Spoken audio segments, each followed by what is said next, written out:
Bonjour, aujourd'hui je voudrais revenir sur la description des groupes verbaux contenant des auxiliaires modaux. Comme vous le savez, la description fait partie de l'introduction aussi bien pour les épreuves du CAPES que pour les épreuves de l'agrégation.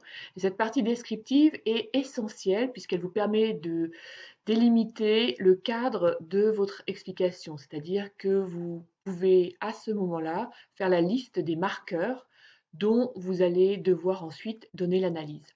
Or, quand vous avez un groupe verbal qui contient un auxiliaire modal, il y a une chose à laquelle il faut que vous fassiez très attention. Si je vous donne un groupe verbal comme I might go to London tomorrow, might go serait votre groupe verbal. Si je vous donne might go, vous n'allez pas faire l'erreur que je trouve fréquemment. Might go ne va pas vous poser de problème. Normalement, vous allez très facilement me dire que might go, c'est l'auxiliaire modal may plus le marqueur ed.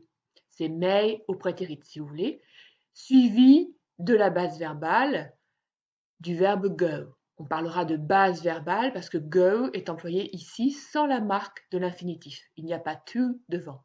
Donc, I might go to London tomorrow va être analysé comme un énoncé contenant un groupe verbal, might go, qui est composé de l'auxiliaire modal may, qui porte le temps, le marqueur ed, et ce might, qui est l'addition de l'auxiliaire modal may plus ed, est suivi de la base verbale go.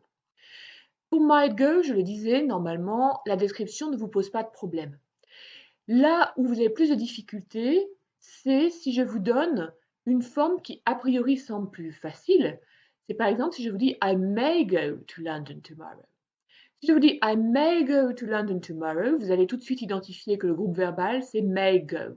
Mais très souvent dans les copies que je corrige, je découvre que vous considérez que nous avons affaire à may, l'auxiliaire modal may, plus la base verbale go.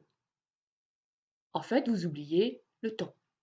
Dans might go, vous voyez tout de suite que c'est may plus le temps passé, plus le temps marqué par ed. Dans may go, il faut bien comprendre que l'auxiliaire modal may porte aussi le temps. Le temps n'est pas visible sur may quand c'est le temps présent. C'est-à-dire qu'à toutes les personnes, on a may. I may go, you may go, she may go, on ne va pas mettre de S surtout.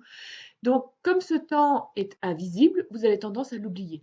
Mais n'oubliez jamais que dans un groupe verbal, contenant un auxiliaire modal, eh bien, l'auxiliaire modal est soit au temps présent, et alors vous avez soit may, soit shall, soit will, soit can, et must, évidemment, sera identique qu'il soit au temps présent ou au temps prétérit. Donc, quand vous avez un groupe verbal qui contient un auxiliaire modal, vous avez soit cet auxiliaire modal au temps présent, soit cet auxiliaire modal au temps prétérit. C'est-à-dire que vous avez alors may plus ed, c'est-à-dire might, shall plus ed, c'est-à-dire should, will plus ed, c'est-à-dire would, ou bien encore must dans un énoncé passé qui reste must, et can plus ed qui fait could. Donc bien vous souvenir que dans un groupe verbal, l'auxiliaire modal porte le temps et que ce temps peut être soit très visible quand c'est le marqueur ed, puisque may devient might, can devient could, shall devient should, etc., etc.